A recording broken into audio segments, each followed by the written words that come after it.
And welcome to Capital Talk, a program we hope will have an impact on the future of Kenya.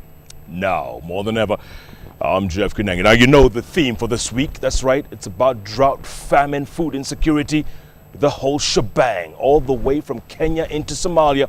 And you heard about the Dadaab camp, folks. Was built for 90,000, is hosting more than 370,000. And that's what everybody's talking about. But the question is, what about here in Kenya? And I tell you, my guest, as early as 6 months ago, was raising the red flag saying, trouble is looming. A famine is looming. Nobody paid him any mind. And here we are today. More than 3.5 million Kenyans threatened with starvation. From Turkana to Marsabit to Moyale to Garissa, you name it, that whole semi-arid area, all the way into parts of Lamu, by the way. It is bad. It is ugly. And we need to do something about it. If we don't make any noise, then folks, we don't deserve to call ourselves Kenyans. Sit back, folks. This is the man whose organization is chartered, is tasked with taking care of disaster relief. And he's done it, folks. You've seen his picture in the paper. He's always out there when there's disaster because that's what they deal with. The Kenya Red Cross Society has done amazing work, folks, all the way from post-election on down. And he's not stopping. He is the man who runs the outfit, the Sec-Gen himself, Secretary General, Abbas Gullet. My brother. Yes, sir. Good to see you. Same here. It's been a while. Yes. But you've been busy. We've been busy. There's never a dull moment in the Kenya Red Cross Society, huh? Nope. And this situation, 6 months of January, you sent out an urgent release saying trouble is looming. It's coming. Sure. Because we were told already by the weatherman, Meteorological Department, Director Mukabana, and the ICPAC Center for Climate in Eastern Africa, Professor Gullet had forewarned us. We were told you're going to, first of all, May last year we were warned that the short rains October, November last year, 2010, was going to fail, particularly in the arid and semi-arid parts of Kenya. That came to pass, and it was true. We saw already December, January, February, March this year, that were the critical period, those months. We were water tracking, we were buying animals from pastoralist communities, slaughtering and giving them back as food so they had money in their pockets. We were doing issues of water tracking to many communities in 9 districts. We were rehabilitating boreholes. We were drilling new boreholes with funding from private companies like Safaricom, Barclays Bank, KCB, National Bank of Kenya, National Oil Corporation, Nation Media Group, Standard Media Group, many other media groups and media houses have been supporting us on this. Then we got the second prediction that the long rains of March, April, May, June this year were going to be late and they were going to be less than normal in these same areas again. So indeed it came to pass that we had a failure of that rain. The situation we are in now is getting critical. Predictions today are the forthcoming short rains, October, November, December, are again likely to fail in these areas. So you have continuous 3-4 seasons of failures, and the land can't take it anymore. You've been up north, Secretary General. What is it like? What is it like on the ground? Explain to those of the viewers who have no clue about how dire the situation is. Well, as you said in your opening remarks, Jeff, people are today waking up to what is being talked about, Somali refugees coming into Kenya in very horrible, deplorable situation. This is true, what is being said about them. But if I start even from that angle, the Kenyans in and around the Dadaab, who are the host community, who are welcoming these refugees on their land, whilst the refugees should be assisted and more land should be opened up because it cannot contain that huge population in this small area for 90,000, certainly the host community itself is already in dire drought situation. They were there in January, February, March and April. We were water tracking to them. We distribute food on behalf of WFP and Government of Kenya in that district regularly. So we already see cases as bad as the refugees themselves. When you look at Wajir, seen in the media even last night, where animals have died in many numbers and where we see human lives are now threatened to an extent where kids are now malnourished. You can go to Turkana. My deputy was there this last weekend, and Turkana now we are seeing where families are dumping their children in schools because that's the only place they can get any sort of help. We're seeing families are leaving the elderly one even to die. If you go to Turkana Central, and we are going to go this Friday just to show the rest of Kenya this is a serious problem. But you can look at Samburu, you can look at Ispokot, you can look at Moyale, Marsabit, Mandera, and it's real. This drought, as being quoted, is as bad as it's it can be remembered 60 years ago.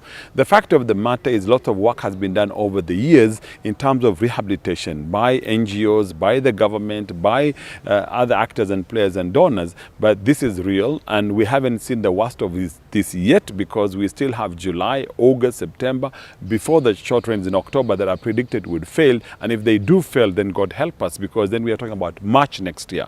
So pasture, total shortage, animals dying, water for human, water for animals, food for human, nutritional status for human, health problems.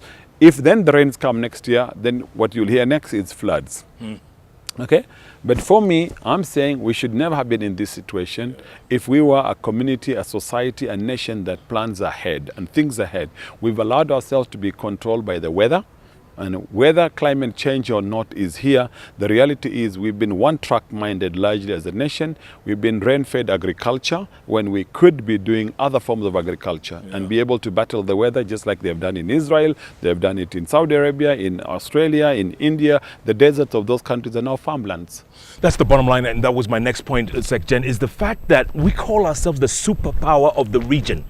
And this is shameful to have people starving in our own country. Isn't it embarrassing? Very embarrassing. What superpower? I mean, Uganda, maybe they're more blessed than us, but we are blessed in our own way. They never go hungry. They feed their people because probably the land is more fertile than ours. They have more water than we have. But for me, what I believe is that really this country was a net food exporter only a few years ago. We've lost that age. We're now net food importer in this country, which shouldn't be. We're in fact net food aid recipient, which is really even worse. I believe that Kenya should go back to where it was, and I believe this country can do what it takes to be able to produce enough to feed its people, but also to sell if we got our policies right, if people walk the talk and we stop politicking for once. How does someone go out and sell the reserve stocks of maize? I mean, how do we allow this? I mean, the biggest security of any country is food security. And if you are food insecure, then I don't know what you want to call yourself. So it should never have been sold. And someone somewhere should pay for that. And no one's saying anything. Well, I mean, good question. But we had ministers saying that there's enough food in this country. No one would go hungry only a few months ago. But today we're saying that millers have sent the food away to another country. I mean, why would someone send food from here to any other place for that matter? Yes. The other thing, Sekjen, that I cannot understand is, well, let me ask you this question. If the drought, if the food insecurity was in Central Province or Rift Valley Province, would the response be different? Because when it happens in the north, most of us say, it's up there, it's Somalis, it's those people. Would it be different if it was closer to Nairobi? But you see, the point, Jeff, is not even about Somalis, because this is running across the country. Start with Turkana and Pokot.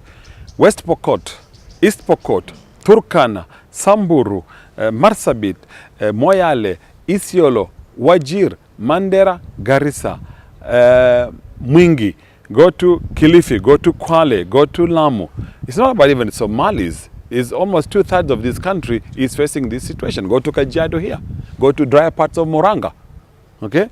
People are food insecure. People have food deficits. And it's not about Somalis in any case. And even if it was, the fact is they are Kenyans and they need this assistance. And the fact of the matter is, seriously, as a nation, we have unfortunately failed in this matter. We need to be much more stronger. We need to avoid this. As I was earlier saying, we have allowed the weather to dictate to us. But as I said, it's only a few years ago, my good friend, the Honorable Ruto and Madam Charity Ngilu and a number of members of parliament went to Israel. They were being shown how sewer water was being treated, being used now, recycled and being used for agriculture, for farming. Here, you have millions of liters of water from the Tana River going into the Indian Ocean on a daily basis. You have millions of liters of water going into Lake Victoria from Kericho, and also from Nandi Hills on the other side, going into Lake Victoria. We're not saying stop the flow of water. I'm sure our neighbors, Egypt, Sudan, others may not be happy with that. But the fact of the matter is we can better plan. We can do major dams in this country that would last us from one season to another. Do you think our priorities are warped? Do you think people are just concentrating on the wrong things, or we dropped the ball? Well, I guess if people were held accountable and if people better planned, I mean, we've been doing some small projects. We've been giving greenhouses to these schools in northeastern Kenya, in Turkana, in Marsabit, in Moyale, in Ukambani, all the constituencies, in the Coast Province, part of Rift Valley, even West Kenya. I can take you to schools. We've given them greenhouses that are just doing drip irrigation. Today, kids in schools PTAs who are buying food to feed the children in the schools are now having vegetables from their own shambas inside their own compounds. It doesn't cost much. Little drip irrigation, very little water, 600 liters of water per day to irrigate this land. And kids are having enough vegetables from these shambas. It can be done. So it's about our policymakers. It's about planning. As we were earlier saying, food insecurity. I mean, if you have your national strategic grain reserves have been depleted, then you're insecure. Completely. What's it going to take, Secgen? Because this is so frustrating. I mean, you must be so frustrated sometimes when you look at what could have been and what's happened. Well, it's really sad for me as a Kenyan, Jeff. I have lived, unfortunately, good life, and I have worked around the world, and I have been in this industry of food aid and food distribution and humanitarian now for almost close to 40 years. And it just pains me to see how possible it is in this country, yet how far are we from the reality. With the resources that are available in this country that we can put to good use, that can turn around this nation, it doesn't take, it's not rocket science, it's common sense. 2.5 years ago, we were told by the weatherman that in Ukambani, during the short rains of October, November 2009 to 10, we're going to have a bumper good rains. We gave 300 metric tons of seeds to 100,000 farmers in Mwingi South. You can call Honorable Musila. In Yata, you can call Charles Kilonzo.